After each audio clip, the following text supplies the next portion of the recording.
Mommy. Jessica. Yan ang gusto kong Jessica. Marunong makinig. Marunong sumunod. Maraming salamat ha sa pag-build up mo sa akin sa daddy mo. Mom, hanggang kailan po tayo dito? Hanggang kailan po natin itatago si Dad? Hanggang sa mabura na sa isipan ng daddy mo ang Felma niya at mga anak niya sa labas. Hanggang sa dulo. Hanggang sa makuha natin ang happy ending natin. Pero paano po sila, Tita Felma? What about them? I mean, for sure, hindi po sila titigil sa paghahanap kay Dad. Hindi naman nila makikita ang daddy mo. Unless, may magsasabi. Kapag nalaman nila kung nasaan tayo, isa lang ang ibig sabihin nun. May nag-traitor sa akin. At ikaw yun. Kaya mo bang traidorin ang sarili mong ina? Hmm?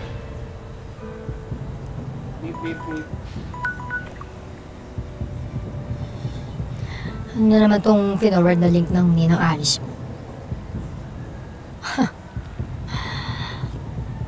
Oh well, good luck na lang sa inyo kung malaman niyo kung nasa si Manuel.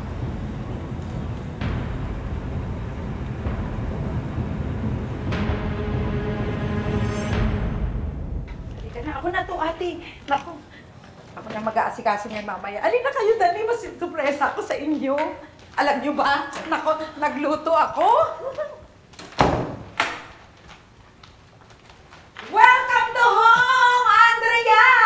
From Ate Didang. Oh, kain na! Ay, parang gusto naman magtampo. Wala ni isa man sa inyong gustong tumikim ng mga niluto ko. Di naman sa ganun natin, Didang. Sadyang malas lang talaga tong araw na to. Bakit?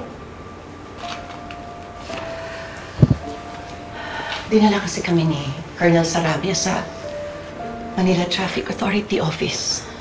Pinakita niya sa amin yung CCTV footage na nahagip yung van na ginamit ni Hazel nung nilabas niya si Manuel sa hospital. Na, bad news. Opo, Ate Dito.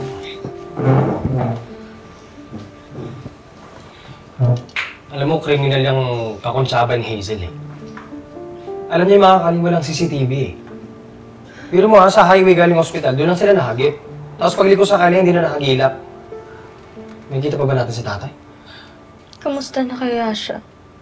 Ako galit na galit ako dun sa demonyong Hazel na yan. Pero sana naman, di ba? Sana hindi niya pinapabayaan si tatay. Ito naman si Jessica, I'm sure hindi niya pababayaan si tatay.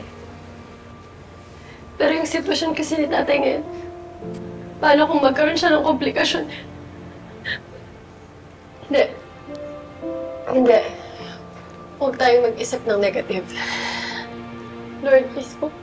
Please, huwag niyo pong pababayaan si tatay.